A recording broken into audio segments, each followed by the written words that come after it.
If I'm a union member, and we've pointed out on this program many times that the unions operate kind of like government. Anyone that gets your money before you do and can spend without your consent is kind of your government, whether it's municipal or whatever.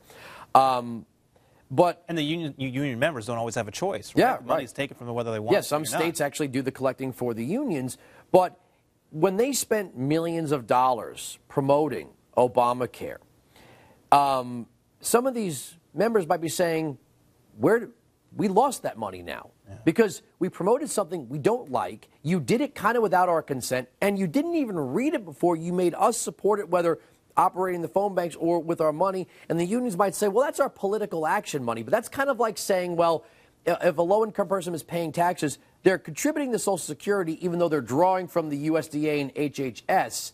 It's still the same dues that you're paying. It's still taxes. I mean, it's even more direct than that because you're paying these dues, these taxes, so to speak, to these unions.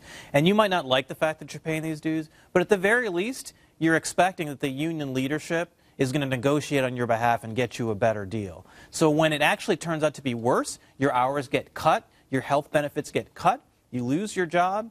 You know, you're like, who are these people? They're taking my money and they're making life worse for me, and that's why they're angry. Kind of like a government. Kind of like a government. And it seems to me that the Hoffas of the world and the rest of these guys, Trumpka, once you get into that sort of stratosphere of influence in government, you no longer remember the people that put you there. You're now trying to manage your place and status with the other big players in that same stratosphere. I mean, those guys make $300,000, $500,000, $700,000 a year. They're doing just fine, and they're going to do just fine. It's that little guy who's working at who's a waiter or who's working an hourly job at a small business. Those are the people who are getting screwed. So what about the unions teaming up here? I mean, we're even hearing that the AFL-CIO might reclaim the Bakers Union after this whole Hostess debacle. Yeah, I mean, you know, you might see some reorganization and some political moving around, maneuvering. At the end of the day, the law can't be fixed, not in the way that the unions want, because what the unions really want is special treatment. They want to carve out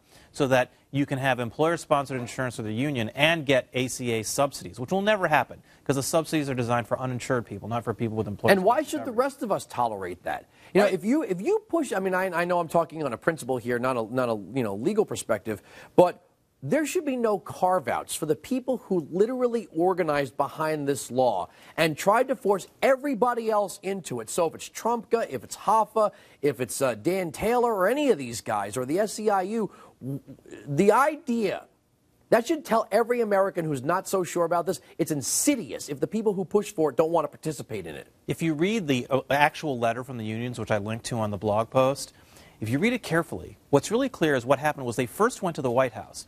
They went to the White House and said, White House, there's some vagueness in the law. Interpret it in a way that's favorable to us. And the White House said no, because they knew that they didn't have the statutory authority to do so, or that it would be too controversial. That's rare that Obama actually agrees to that concept of statutory authority. Because there's so much money involved. And so they said now, because the White House won't do it, behind the scenes, now they're sending this letter to Congress saying, Reid, Pelosi, you figure it out for us. You fix it. Why? Because the White House won't do it for them. So they tried the behind-the-scenes, executive order approach first. That didn't work. And that's why they're going this route. So